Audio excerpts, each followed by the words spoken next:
Insurance কোম্পানির প্রলোভনের ফাঁদে পড়ে প্রতারণার শিকার কুষ্টিয়ার হাজার হাজার সাধারণ মানুষ।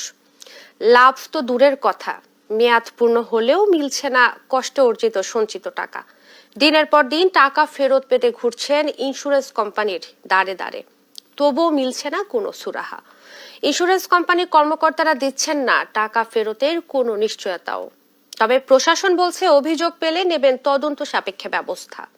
কুষ্টিয়া থেকে নাহিদ হাসান তিতাসের রিপোর্ট। কুষ্টিয়ার মোল্লাটাগড়িয়া এলাকার দিনমজুর নুরুল ইসলাম 2010 সালে মা ও তার নিজের নামে পপুলার লাইফ ইন্স্যুরেন্স কুষ্টিয়া শাখায় করেছিলেন 2টি মাসিক সঞ্চয়পত্র। 12 বছর ধরে খেয়ে না খেয়ে সেখানে সঞ্চয় করেছেন টাকা। 2022 সালে সঞ্চয়পত্রের মেয়াদ পূর্ণ হয়ে গেলেও এখনো পাননি তাদের সঞ্চিত সেই টাকা। তার মতো এ এলাকার সকল সঞ্চয়কারীদেরই একই অবস্থা। কেউ কাঁথা সেলাই করে, আবার কেউ বাড়ির মুরগির ডিম বিক্রি করে লাভের আশায় এ কোম্পানিতে সঞ্চয়পত্র করে পড়েছেন চরম বিপাকে। লাভ তো দূরের কথা, ইন্স্যুরেন্স কোম্পানির প্রতারণার ফাঁদে পড়ে মেয়াদ পূর্ণ হলেও মিলছে না কষ্টে অর্জিত সঞ্চিত টাকা। 12 বছরের মেয়াদ ছিল, সেখানে মূলত মনে করেন 2022 সালে আমার মেয়াদ বই পূর্ণ হয়ে গেছে। সম্পূর্ণ পরিপূর্ণভাবে টাকাটা দিয়ে তাকে পূর্ণ করা হয়েছে। 3 বছর হয়ে যাচ্ছে, 3 বছরের ভিতরে মনে করেন এখনো আমার অ্যাকাউন্টে টাকা ঢোকেনি কোনো। ওই পপুলার ছিলেন, লাইব্রেরিয়ান ছিলেন, ওই ভাই আর আসে না গো।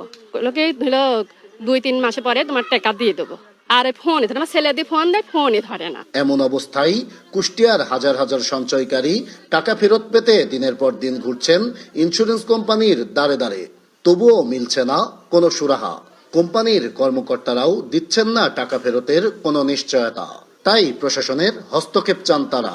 এখন দিতে পারছে না, ওরা পলাইছে, আর খোঁজ পাচ্ছি না। অফিসে কেউ নাই, কয় যে আমরা কিছু জানি না, টাকা আসলে দেব। আমি যে টাকাটা দিছি, গরিব মানুষ আমরা এই টাকাগুলা প্রত্যেকটা মানুষের গ্রাহকের জন্য টাকাগুলা সুন্দরভাবে সবাই যেন ফিরে পায়।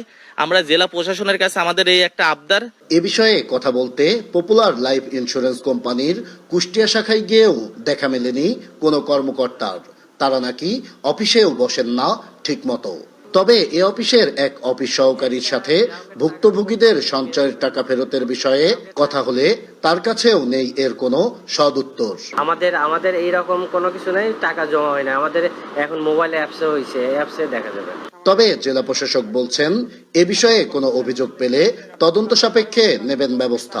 লিখিত আমরা অভিযোগ পাই, তাহলে একটা কমিটি করে আমরা তদন্ত করব এবং দ্রুত সেই কমিটির সত্যতা পেলে, কমিটির প্রতিবেদনে যদি আমরা সত্যতা পাই, তাহলে সেই প্রতিবেদনের আলোকে আমরা আইনগত ব্যবস্থা নেব।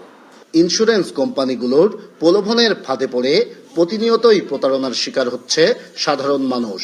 তাই এসব প্রতিষ্ঠানের বিরুদ্ধে ব্যবস্থা নেওয়ার দাবি সচেতন নাগরিকদের। নাহিদ হাসান তিতাস, দেশ টিভি, কুষ্টিয়া।